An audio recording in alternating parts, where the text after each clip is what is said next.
आज का हमारा जो पहला प्रश्न है वो है, किस आयोग ने भारत में 1926 ईस्वी में प्रचलित मौद्रिक एवं शाख प्रणाली में सुधार की आवश्यकता को स्पष्ट करते हुए एक केंद्रीय बैंक की स्थापना करने का सुझाव दिया?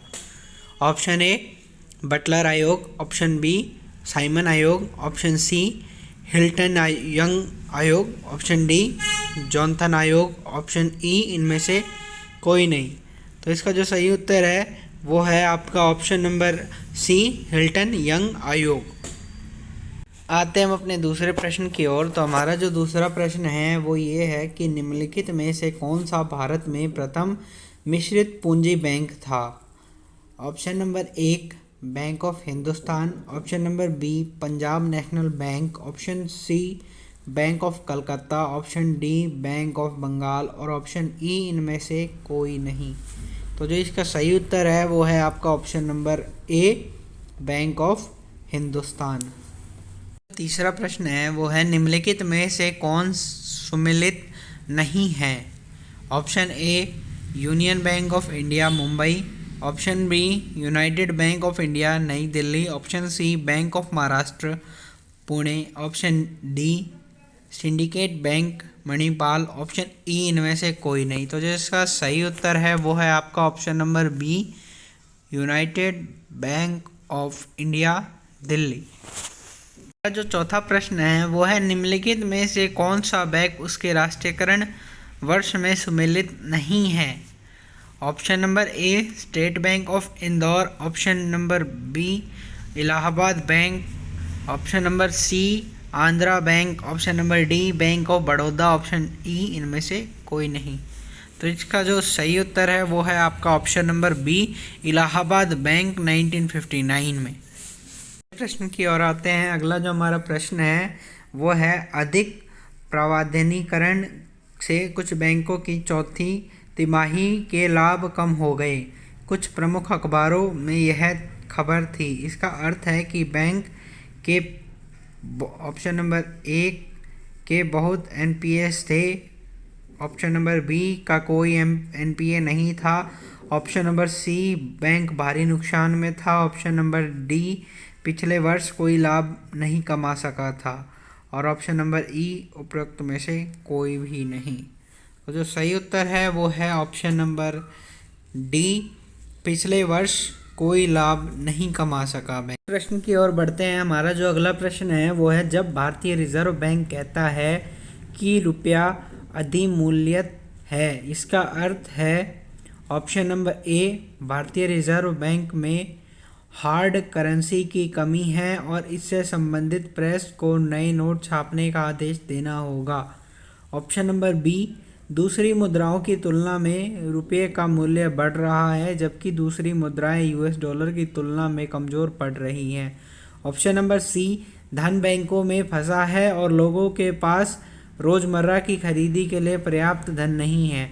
यह एक रणनीति है जिससे मुद्रास्फीति कम हो, ऑप्शन नंबर डी ज़्यादा से ज़्यादा लोग अपने शेयर बेच रहे हैं, परिणाम स्वरूप शेयर बाजार गिर रहा है और क्योंकि ऐसे वृहद परिणाम वाले लेन देन में के लिए कोई हार्ड कैश नहीं है, और ऑप्शन नंबर ई उपयुक्त में से कोई नहीं। तो जिसका सही उत्तर है वो है ऑप्शन नंबर ई।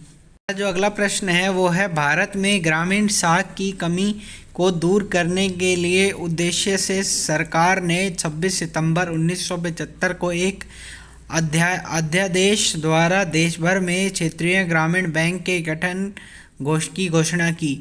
देश में 2 अक्टूबर 1975 को 5 क्षेत्रीय ग्रामीण बैंक स्थापित किए गए। निम्नलिखित में से कौन एक नहीं है?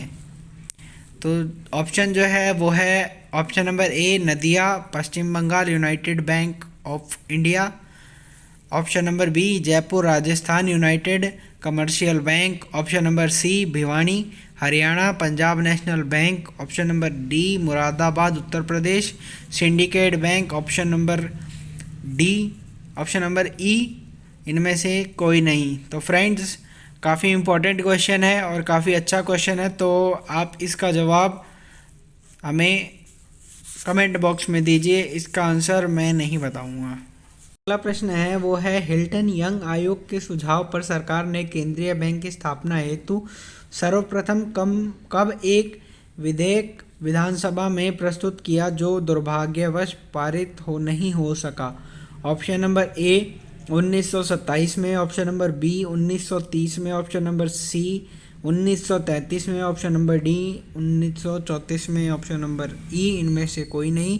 तो जो सही उत्तर है वो आप देख सकते हैं अपनी स्क्रीन पर, ऑप्शन नंबर ए 1927। प्रश्न की ओर आते हैं। अगला जो हमारा प्रश्न है वो है 1930 ईस्वी में केंद्रीय बैंक जांच समिति ने केंद्रीय बैंक की स्थापना की सिफारिश की, जिसके आधार पर कब विधानसभा ने राज्य सरकार से रिजर्व बैंक ऑफ इंडिया विधेयक प्रस्तुत किया जिसे विधानसभा ने पारित कर दिया।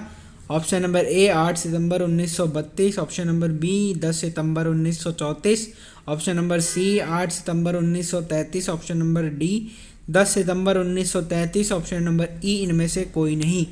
तो जो इसका सही उत्तर है वो है आपका ऑप्शन नंबर सी 8 सितंबर 1933 को। हमारा जो अगला प्रश्न है वो है भारत में प्रथम पूर्णतः भारतीय मिश्रित बैंक कौन सा था जिसकी स्थापना 1881 में हुई थी।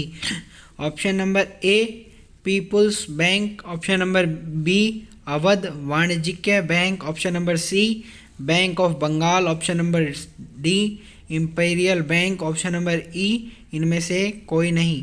तो जिसका सही उत्तर है वो है ऑप्शन नंबर बी अवध वाणिज्यिक बैंक। हमारा जो अगला प्रश्न है वह है 1921 में कौन कौन से बैंकों का विलय कर इंपीरियल बैंक की स्थापना की गई। Option number A Punjab national bank, option number B Awadh national bank, option number C people's bank, option number D उपयुक्त सभी, ऑप्शन नंबर ई इनमें से कोई नहीं। तो जिसका सही उत्तर है वो है ऑप्शन नंबर ई इनमें से कोई नहीं। आई होप फ्रेंड्स आपको वीडियो अच्छी लगी होगी। वीडियो अच्छी लगी तो वीडियो को लाइक कमेंट शेयर कीजिए और चैनल पर नए हैं तो चैनल को सब्सक्राइब कर लीजिए ताकि और भी अच्छे अच्छे वीडियोस हम आपके लिए लेकर के आ सकें। और हमें सपोर्ट कीजिए, हमें आपकी सपोर्ट की ज़रूरत है। मिलते हैं अब अपनी अगली वीडियो में।